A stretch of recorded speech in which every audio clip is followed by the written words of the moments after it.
Sudah 2 minggu Yanto menjalankan ritual itu setiap malam Jumat. Namun di minggu ketiga, tepat di malam yang seharusnya ia menunaikan syarat terakhir, Yanto lupa, terlalu lelah dan merasa semuanya baik-baik saja. Tak ada yang menyadari satu kelalaian kecil malam itu sedang membuka pintu bagi malapetaka yang tak bisa ia hindari.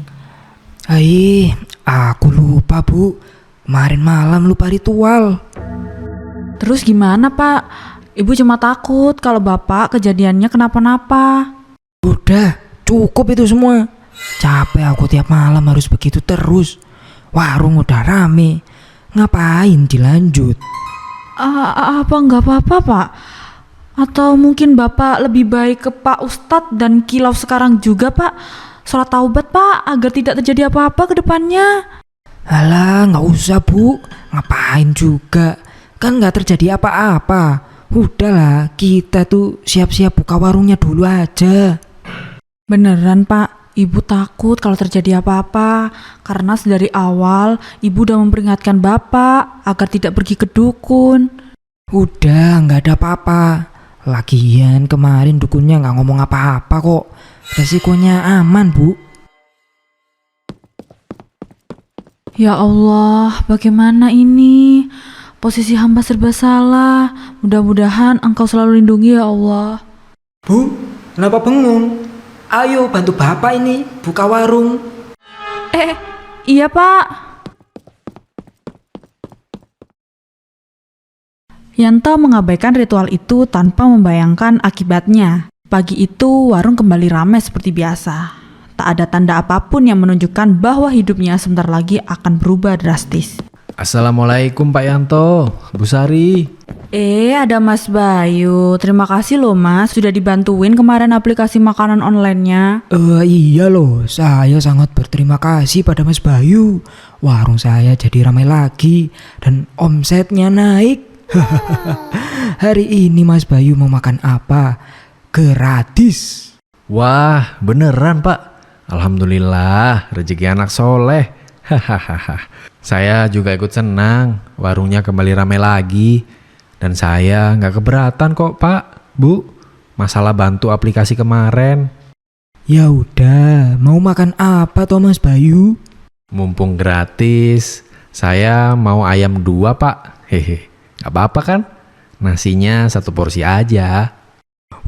Lapar nih kayaknya. Habis kuliah ya Mas Bayu? Siap Mas Bayu, tapi sabar ya. Ini masih ada 3 orderan lagi. Mungkin bisa dibikinkan minumannya dulu sama Bu Sari. Saya tinggal ke belakang dulu ya. Oh iya, Mas Bayu mau minum apa hari ini? Saya es teh aja Bu. Gelasnya yang jumbo ya Bu. Hehehe. Siap Mas Bayu. Bentar ya, tak ambilkan. Rambutnya Pak Yanto kenapa ya tipisan? Atau emang model cukur baru? Ini Mas Bayu es teh jumbonya. Terima kasih Bu Sari. Bu, mau tanya. Mohon maaf ya kalau lancang sebelumnya. Itu rambutnya Pak Yanto kenapa ya? Kok semakin tipis? Atau habis potong? Sebenarnya saya juga takut Mas Bayu. Kemarin Pak Yanto itu jadi kedukun yang disaranin temennya Mas Bayu. Astagfirullah. Beneran Bu? Saya kira teman saya ngelantur bicara soal dukun. Beneran ada itu ya? Iya Mas, saya sudah memperingatkan untuk tidak ke dukun. Tapi Pak Yanto itu bersikeras banget. Alamak. Jadi rambut itu gara-gara apa Bu? Kayaknya gara-gara kemarin gak menjalankan ritualnya yang dilakukan setiap malam Jumat itu Mas Bayu. Ngeri kali Bu. Semoga tidak jadi kenapa-napa deh. Ada-ada aja nih Pak Yanto. Kalau semisal duku. Apa Mas Bayu? Duku? Pak, tadi ngobrolin sama Bu Sari. Dukungan kemitraan online sekarang semakin maju. Jadi untuk aplikasinya bakal ada update yang lebih bagus lagi. Hehe. Walah, saya tuh kira kenapa Mas Bayu? Iya, Pak. Ya udah, monggo dimakan ini Mas Bayu. Hehe, siap Pak. Keesokan paginya perubahan itu mulai tampak. Rambut Yanto tiba-tiba rontok, meninggalkan luka-luka di kulit kepalanya. Dan Sari pun terkejut. Ini bukan lagi sekedar kelelahan. Ada sesuatu yang salah. Sesuatu yang lebih gelap daripada yang mereka kira. Sudah siap, Bu? Astagfirullah, Pak. Hah? Kenapa toh, Bu? Itu, Pak. Kenapa rambutnya kok jadi botak dan banyak luka-lukanya, Bapak? Hah? Ngomong apa kamu itu, Bu? Bapak, coba lihat kamera HP ibu ini. Hah? Kok bisa jadi begini? Ya Allah, Pak. Ini karena Bapak gak nurut apa kata ibu. Jadinya gini kan. Dasar dukun gak beres. Ini bukan salah siapa-siapa, Pak. Ini karena kesalahanmu sendiri. Karena kamu serakah, murka. Mungkin ini azab buat Bapak. Alah, nanti aku akan coba ke sana lagi, Bu. Kok bisa jadi begini? Aduh. Libur aja ya, Pak, hari ini warungnya. Ya tetap buka lah. Bapak bisa pakai topi. Udah, ibu itu tenang aja. Ini sepele kok, Bu. Pak, taubat, Pak. Ayo, Pak, ke Ustadz. Dan sholat taubat bareng ibu. Aduh, rewel lagi. Udahlah, fokus hasilin duit sekarang itu, Bu. Sedangkan di warung Pak Hendra, pelanggan perlahan kembali berdatangan. Tanpa mereka sadari, isu dan gosip mulai beredar. Nama Yanto ikut terseret dan memperkeruh suasana. Alhamdulillah, Pak, pelanggan sudah mulai kembali lagi. Iya Nat, yang penting kita sabar dan berdoa ke Tuhan.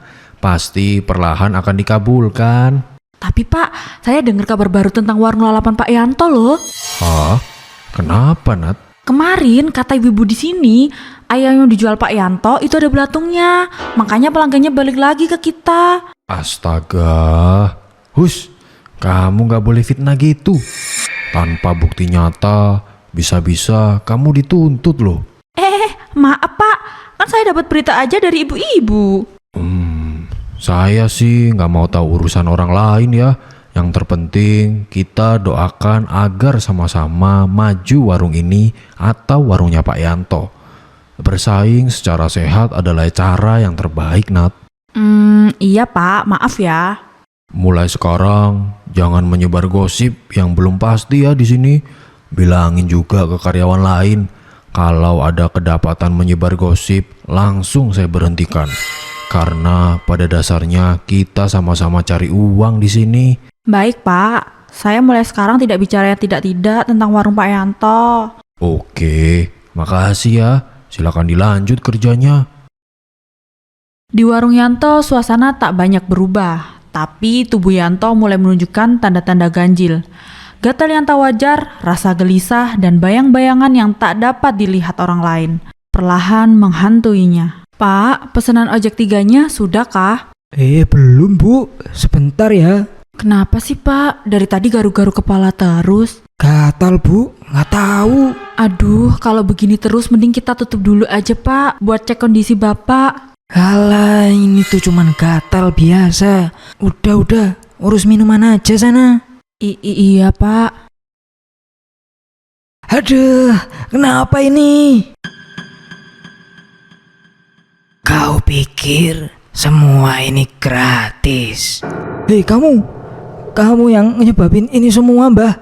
Tolong tanggung jawab. Waktu itu aku belum selesai bicara, sudah kamu potong. Hah? Maksudmu apa? Setiap perjanjian punya syaratnya, dan kamu udah tidak bisa menjalankan perintah ritualnya. Waktu itu saya itu ingin ngomong kalau syarat ritual ini tidak dijalankan 1 kali saja, maka kamu akan digerogoti secara perlahan oleh penjagamu, mulai dari rambut sampai badan yang sangat kurus, dan akhirnya kamu akan mati. Hah? Ngomong apa sih kamu itu? Woi, dasar sialan, jangan pergi kamu. Pak, ada apa, Pak? Tadi si dukun itu kesini dan ngomong sesuatu ke aku, Bu. Hah? Dari tadi Ibu nggak lihat siapa-siapa? Mana, Pak? Ais, Pak, kenapa, Pak? Ya Allah. Malam itu rumah kecil mereka menjadi saksi ketika dosa menagih janji. Tubuh Yanto semakin kurus, pucat, dan rasa gatal seperti menggerogoti dari dalam. Ketakutan pun mulai menguasai dirinya. Namun semuanya sudah terlambat. Bu. Iya, Pak. Astagfirullah, Pak. Ini kenapa kok kurus banget, ya Allah? Hah, gatal, Bu. Sebentar, Bapak. Saya minta pertolongan dulu ya, Bapak. Sade, udah cepet sana, Bu. Malah bengong kamu itu. Iya, Pak. Sebentar, Pak. Ibu keluar dulu ya cari pertolongan. Ais, masa gara-gara nggak ritual jadi begini sih? Gatal. Di kamar mandi, penderitaan itu mencapai puncaknya. Bayangan hitam yang selama ini hanya menjadi penjaga ritual kini menampakkan diri, menuntut apa yang seharusnya ia terima. Cerita Yanto memecah malam, tapi tak ada yang bisa menyelamatkan dari azab yang sudah ia pilih sendiri. Aduh, gatal, sakit. Ampun.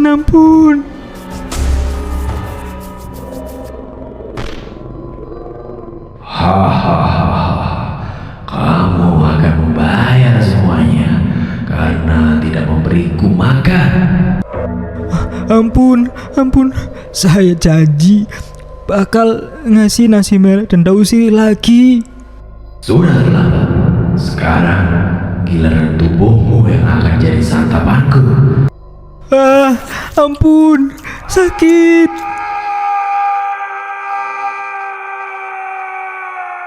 Ketika Sari pulang membawa bantuan, semua sudah berakhir. Yanto ditemukan tewas tanpa penjelasan medis. Pemakamannya pun dipenuhi isak, meninggalkan duka, penyesalan, dan kenyataan pahit bahwa jalan pintas selalu menagih harga yang tidak mampu dibayar oleh manusia. Maafkan Ibu, Pak. Seandainya aku bisa menghentikanmu waktu itu, pasti ini tidak akan terjadi, Bapak. Yang sabar ya, Bu. Aulia nggak kesini, Bu. Makasih ya, Mas Bayu. Aulia tidak kuat melihat bapaknya kesakitan. Akhirnya dia mengurung diri di kamar. Sepertinya dia hanya butuh waktu saja, Mas Bayu. Memang hal yang instan itu akan cepat juga hilangnya, Bu. Saya turut berduka cita ya. Semoga Pak Yanto tenang di sana dan bertaubat tentunya. Saya akan selalu doakan Pak Yanto karena mau gimana pun beliau adalah sosok yang sangat baik banget, Bu. Iya, Mas Bayu. Terima kasih ya. Bu Sari nggak mau pulang dulu kah? Dari kemarin belum makan loh. Ayo Bu, saya antar pulang dulu.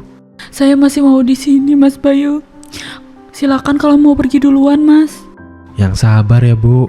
Di balik ujian pasti ada hikmahnya. Saya pamit dulu ya Bu. Assalamualaikum. Ya Allah, ampuni dosa-dosa suami saya. Saya tahu betul suami saya tidak seperti itu orangnya. Ya Allah, semoga Bapak tenang di sana ya. Amin. Keserakahan tidak pernah memberi kenyang. Apapun yang diperoleh dengan cara yang salah akan hilang bersama kebahagiaan, bahkan nyawa. Rezeki sejati berasal dari usaha yang tulus, bukan dari perjanjian gelap yang hanya membawa penyesalan.